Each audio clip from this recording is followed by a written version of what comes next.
Hi everyone, ఈరోజు అయితే నేను దోశ కోసం ప్రిపేర్ చేస్తున్నాను. నేనైతే ఒక రోజు ముందు రోజే ఈ దోశ పిండిని నానబెట్టుకుంటాను. అందులోకి అయితే నేను ఒక గ్లాసు బియ్యం తీసుకున్నాను. తర్వాత ఒక గ్లాసు మినపప్పు, హాఫ్ గ్లాసు పెసరపప్పు, హాఫ్ గ్లాసులోకి సగం దొడ్డటుకులు. వీటిని అయితే నేను 4 hours వరకు నానబెట్టుకొని ఇలా మిక్సర్లో వేసి కొన్ని వేస్తూ మెత్తగా గ్రైండ్ చేసుకుంటాను. నేనైతే మిక్సర్లోనే దోశ పిండి గ్రైండ్ చేస్తాను. చాలా మెత్తగా, ఇలా చూడండి, చాలా మెత్తగా గ్రైండ్ చేసుకొని ఇలా అంతా ఒక దాంట్లోకి వేసుకుంటా. చూడండి, ఇలా దోశ పిండి ఇలా గట్టిగా ఉంటే పర్ఫెక్ట్గా దోశలు కూడా చాలా బాగుస్తాయి. పులువదు, టేస్ట్ కూడా చాలా బాగుంటాయి. నేనైతే మొత్తం పిండిని ఇలా కలుపుకొని ఇది నేను బయట ఉంచాను, పులువనివ్వను అసలుకే, అంత పుల్లగా ఉంటాయని. నేనైతే ఫ్రిడ్జర్లో పట్టిన తర్వాత ఒక 10 minutes బయట ఉంచి తర్వాత ఫ్రిడ్జర్లో ఇలా ఉంచుతానండి. మార్నింగ్లో చూడండి ఎలా ఉందో, అస్సలుకే పులవలేదు.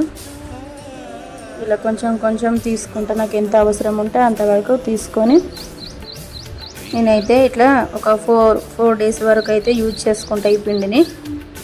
ఇలా నాకు అవసరం ఉన్నంత పిండిని తీసుకొని దోశలుగా వేసుకుంటా.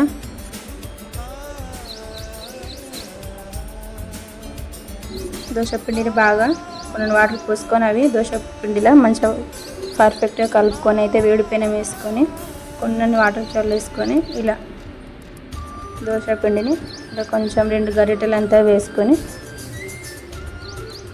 సాఫ్ట్గా తింపుకుంటూ కాల్చుకోవాలి. చాలా పర్ఫెక్ట్గా వస్తుంది. ఇలా ఒకసారి మీరు ఖచ్చితంగా ట్రై చేయండి. చాలా రెడ్గా అండ్ దోశ మన హోటల్ స్టైల్లోనే టేస్ట్ అయితే చాలా బాగుంటుంది, హోటల్ స్టైల్ లాగానే వస్తుంది. దీనిపైన కొంచెం ఆయిల్ వేసుకొని కాల్చుకుంటా. ఒక్కొక్క రకంగా దోశలు వేసుకుంటారు. నేనైతే ఎప్పుడైనా ఇలానే కాల్చుతా, ఇలానే వేసుకుంటా. ఇలా రెడ్గా చూడండి, మనం హోటల్ స్టైల్లోనే దోశలు పర్ఫెక్ట్గా వస్తాయి. టేస్ట్ అయితే చాలా బాగుంటుంది. పుల్లగా కాకుండా సేమ్ హోటల్ స్టైల్లో దోశలు లాగానే వస్తాయి. నేనైతే పల్లి చట్నీ ప్రిపేర్ చేస్తున్నాను. దోశలోకి పల్లి చట్నీ బాగుంటుంది కదా, పల్లి చట్నీ వేసుకున్నాను.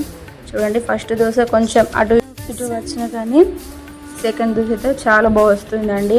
ఒకటి తినే కంటే నేను 4 తింటాననే రకంగా వస్తాయి దోశలు. అయితే చాలా టేస్ట్గా ఉంటాయి, చాలా బాగుంటాయి వండుడైతే. ఇలా మనం మార్నింగ్ టైంలో చూడండి ఎంత చక్కగా ఉన్నాయో. ఇలాంటి దోశలు వేసుకొని తింటే మనం హోటల్లో ఒక్కటి తింటేనే కడుపు ఉబ్బిపోయినట్టు ఉంటుంది. ఇలా ఇంట్లో చేసుకొని తినండి. నచ్చితే like, subscribe, share. Thank you for watching.